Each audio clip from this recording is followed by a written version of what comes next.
Well, Phillida Lloyd is doing a fantastic job. Some people would say first-time director. She's not a first-time director at all. She's directed a lot of great stage work. In the theatre, things begin rather calmly and escalate to that very high stress level as you're about to open a show.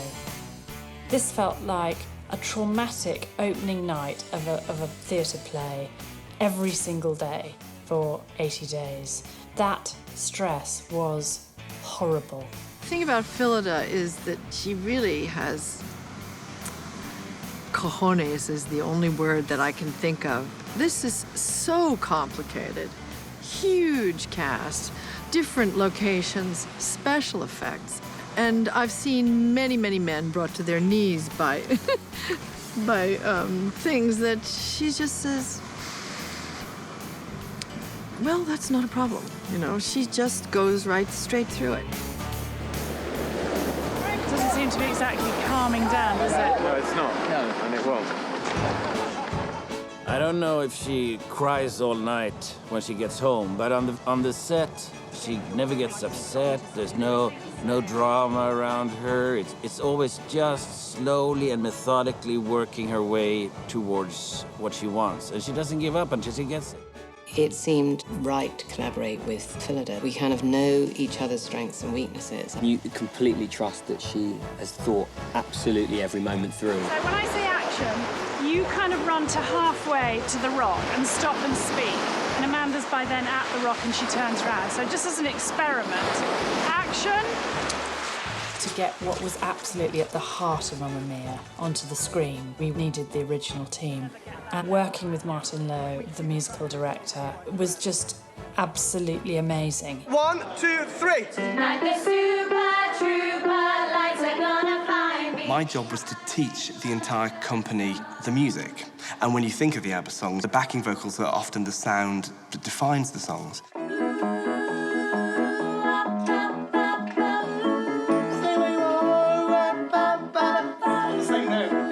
So I taught all the ensemble the backing vocals. I worked with all the principals on the lead vocals. Got me hanging on to them. Yeah. Because everything is new. And everything is you.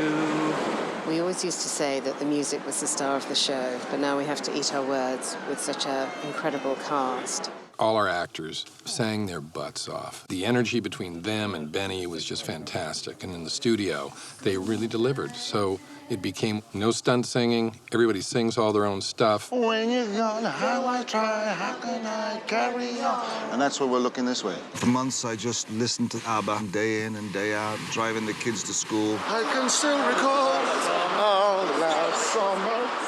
I was on fast forward to learn music and to put it into my voice, because it's never just learning notes. It's about making it sit comfortably in your voice. And the voice is a muscle. It's like you don't go out and just dance a big dance without rehearsing. It's the same with singing. Dance with your honey, if you think it's funny, does your mother know that you're out? Well, I think what was great for the music department was that everybody supported Benny in his desire that the actors should sing and do their own singing. You're absolutely wonderful. Let's do one more when you stand there with that energy.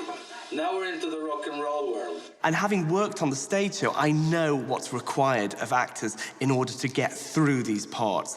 And I say get through the parts, it's not that. You've got to deliver them with a certain kind of panache and skill, because getting through these songs isn't good enough. We can't see your lips move, so it looks like you're not saying the word Waterloo. We do once more and then we'll move on. The hardest thing I found is to try and capture the energy that the track has with what they're doing is lip syncing to their track. There is a resistance to opening one's mouth too wide. To be clear, this doesn't cut it. Doesn't cut it, guys. Lay all your... You've got to commit to it. Let's go one more time. Playback. Go, go, go, go, go!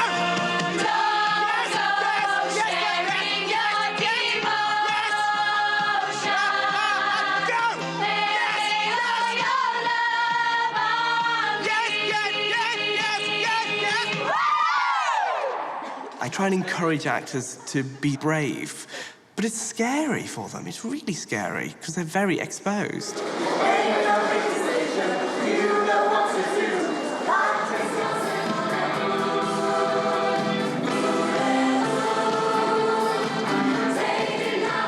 We're now in August. We started workshopping this number in January. Here we go. 5, 6, 7, go. 1, 2, 3, 4. Up, in. Okay, guys. Do not worry if you're not picking it up. It will come. Tomorrow's it's always better. And somehow the body learns it overnight. Here we go. Anthony Van Laas, the choreographer, was an absolute rock throughout. Your story is you coming into her and she goes, kick, take it easy. Of all the shows I've choreographed, Mamma Mia was possibly the hardest show I'd ever worked on. For safety, always have your hands here so that if she ever did keep going, then you'll always know where the kick is. It's not thought of as being a hugely choreographed show, but in fact, every bit of what appears to be improvised, free, spontaneous movement actually is really thought out and developed and takes the story forward. Tonight the points, trooper, points are gonna find me, marching like the sun. Yeah, woo, aren't they good? Yeah, stop. After that, some of you can still leave your hands up on the marching, so all the hands just don't drop down. Right, same again, please. Tonight the super trooper lights upon the valley, shining like the sun, smiling, having fun, feeling like a number one. A lot of stage musicals have really struggled to find a reason, I think, to be on the screen. You know, musicals that are set in theatres or set in offices. But for us, we were already on a beautiful island. The feeling was that it might all be done in Greece, but when you start looking at weather conditions and the fact we had quite a few large dance numbers, we decided that we would build a Taverna set on stage. So we're in the 007 stage, which is the biggest stage in Europe, certainly. Maria Djurkovic, who was our production designer, is another personality whose stamp on this is going to be remarkable. What we're saying is there's this complex of buildings on top of a hill, and everything on top of that hill you see here in the studio, and everything at the bottom of the hill is in Greece. We did shoot some numbers in Greece. Winner Takes It All, Does Your Mother Know, Lay All Your Love. Here we're up on the main terrace. All these buildings have interiors and exteriors to them. The kitchen in the basement, and the boys who work here live upstairs. And then there's something that we call the old goat house, where it's a kind of garagey space. I don't want to seem ungrateful for the scenic tour, but might I be shown my room now? Well, don't hold your breath, Harry, but I think this is your room. On a stage, you're creating much more of a fantasy. On a film, you're actually creating a world that has to be utterly believable and credible. All the vegetation is real. The olive trees, which are alive and watered daily, and special grow lights come down at night to keep the trees alive. It was a bit of a sort of Shangri-La, magic castle on top of a hill. But the finishes and everything that Maria did were so real.